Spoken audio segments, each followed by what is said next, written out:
Welcome to the deep dive.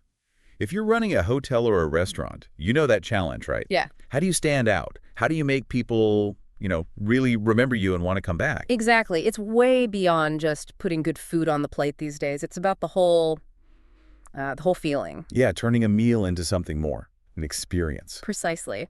And we've been digging into some fantastic insights from Maurice. He's a hospitality pro, really deep expertise in food and beverage. Ah, okay, so he's got some thoughts for restaurateurs looking to innovate. He really does. He wrote this piece, The Art of Transforming a Meal into an Unforgettable Experience, a guide for visionary restaurateurs. Quite a title. It certainly sets expectations. So what's his approach? How does he break it down? Well, he focuses on four main pillars, sort of cornerstones for building this unforgettable experience. They are aesthetics, appreciation, engagement, and finding that sweet spot, the pleasure-health balance. Okay, four pillars. Aesthetics, appreciation, engagement, pleasure, health, balance. Sounds like a solid framework. It is, and the idea is to give you, the owners and managers listening, some really concrete strategies, maybe some fresh angles to think about for your own places. Great. Let's dive into the first one then, aesthetics, or aesthetism, as Maurice puts it, the art of presentation. Right. And his starting point is simple but powerful. We eat with our eyes first. It's almost a cliche, but he argues it's a genuine strategy. A strategy for what, exactly? Just making it look pretty. Well, yes, but it goes deeper. Good visuals actually stimulate the senses, they get you ready for the taste, and interestingly, can even nudge people towards eating more mindfully, paying more attention. Okay. So how does he suggest doing that beyond just, arranging things nicely? He brings up the Japanese kaiseki style. Instead of one massive plate, you get maybe 5 or 6 small, really distinct portions. Ah, like little works of art arriving one after another. Exactly. It creates surprise, a sense of discovery. You're visually engaged the whole time, wondering what's next. It avoids that feeling of being overwhelmed by one huge portion. That makes sense. He uses ramen as an example too, right? Something quite familiar. Yeah, and it's a great example. Think about a really well-made bowl. You've got the contrast, the dark, crispy nori, that perfectly halved egg with the bright orange yolk, the sharp green onions, maybe some yellow corn. Right. It's simple ingredients, but the contrast and placement make it visually pop. Totally. Uh, It turns something potentially mundane into something, well, spectacular just through presentation. And it's not just the food itself. what else? The plates, the bowls. Maurice really stresses this. Serving that amazing ramen in, say, a unique, maybe handmade ceramic bowl versus a standard white one, it changes things. It elevates it, adds to the story maybe, like using little bamboo cups or slate plates for smaller bites. Exactly. It becomes part of the narrative. He even mentions Japanese washoku, which is UNESCO heritage cuisine. There, the variety, the symbolism, it's all key. Like that example of the radish wrapped in cellophane to make it look delicate. Just a small touch, but it signals refinement. And Yeah. he contrasts this with the common mistake, the overloaded plate.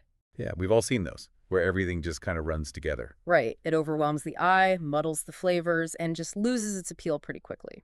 Maurice points out that ramen decoration itself is almost becoming an art form now. So attention to visual detail matters, even for casual food. Okay, that's aesthetics. What's the second pillar? The second is appreciation. Appreciation. This moves beyond just the look of the food. Okay, appreciation for what? The taste. For the pace, yes, but also for the ingredients, the journey they took, the effort that went into preparing the meal. It's about fostering a sense of gratitude. Gratitude in the customer. How does that enhance their experience? Seems a bit internal. Well, Maurice suggests it connects them more deeply to the meal, and there's a practical side too. He believes fostering appreciation can actually help reduce food waste. Ah, okay, that's a big one for the industry. Less waste is always good. So how do you cultivate this appreciation? Do you, lecture people? No, not at all. It's more subtle. He suggests involving them in the story, maybe adapting a local ritual, something like the Japanese itadakimasu, just a brief moment of thanks before eating. Or maybe something simpler, like explaining where the food comes from. Exactly. Little table cards or servers who can actually tell you, this fish came from this local fisherman, or these vegetables are from this farm just down the road. It builds connection. Right, makes it less anonymous. And you mentioned practical things too. Yeah, things like offering different portion sizes, half portions, for instance.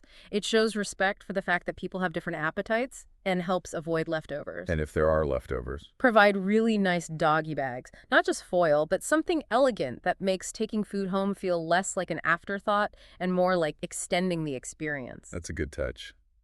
He has other ideas too, right, for fostering appreciation. Oh, yeah, some really creative ones, like a thank you card with a little packet of seeds to plant. It's memorable, ecological, connects back to food origins. I like that.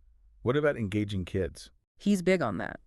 Inspired by Japanese shokuku food education and French taste classes, he suggests workshops for kids. Teach them about healthy eating, where food comes from, maybe even reducing waste in a fun way.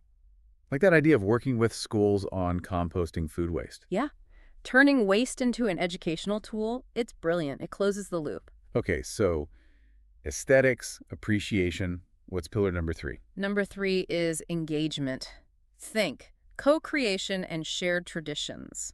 This is about making the meal a connection point, making customers active participants. Active participants. How? We're talking about cooking classes. That's definitely part of it. Maurice suggests interactive workshops. Imagine customers learning to make gyozas together or rolling their own tamaki sushi cones at the table. Or like okonomiyaki, the Japanese savory pancakes you cook yourself. Exactly. It turns dining from passive consumption into a fun, shared activity. People remember doing things together. That makes a lot of sense for groups. What else falls under engagement? This concept he calls memory menus. It's really interesting. Memory menus. Yeah, the idea is inviting customers to share their own treasured family recipes. Then the restaurant's kitchen could maybe adapt or elevate that recipe and feature it. Wow. Imagine seeing your grandma's special dish on a restaurant menu. That's powerful. Incredibly powerful. Talk about building an emotional connection and loyalty.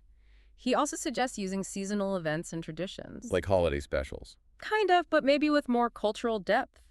Like the Japanese osechi ryori for New Year's, each dish has a specific meaning, symbolizing health or longevity. Sharing those stories adds another layer. Are there real places doing this kind of thing successfully? He gives examples. A restaurant in Lyon, France apparently did really well with memory dinners where customers actually cooked with the chef. Cooking with the chef, that's taking it up a notch. Definitely. And he points back to okonomiyaki as just a really popular, inherently interactive thing for families or even team building. Okay, makes sense. Aesthetics, appreciation, engagement.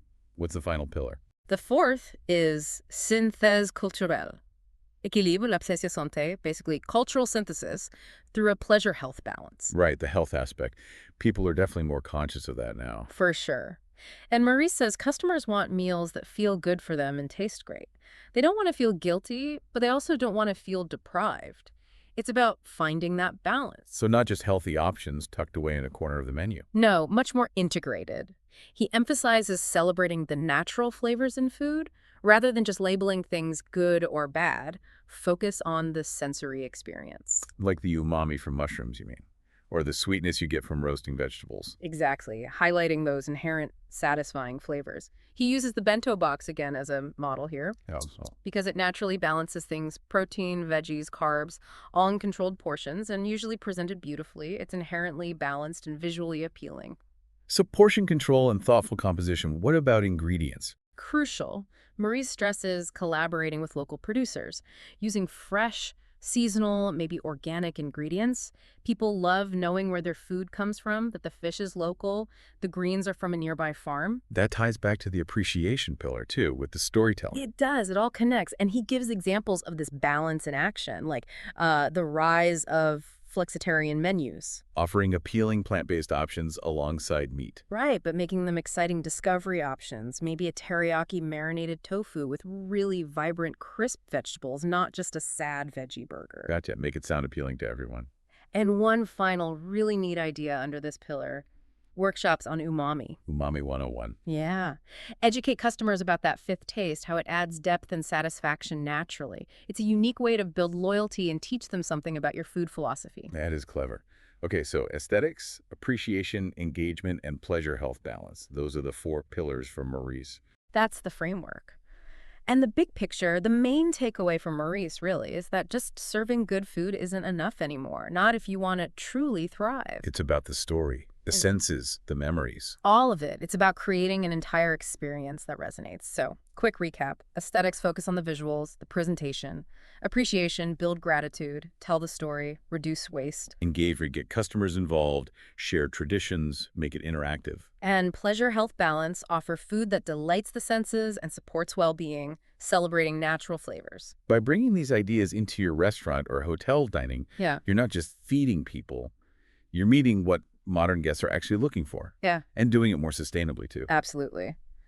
Which brings us to the final thought for everyone listening, especially those owners and managers. Thinking about Maurice's insights. Yeah. What's one thing, just one concrete step, maybe inspired by one of these pillars, that you could implement, maybe even starting tomorrow, to begin shifting your guest experience from just a meal to something genuinely unforgettable? Just one thing to start. That's a good challenge to leave people with. Where can you begin that transformation?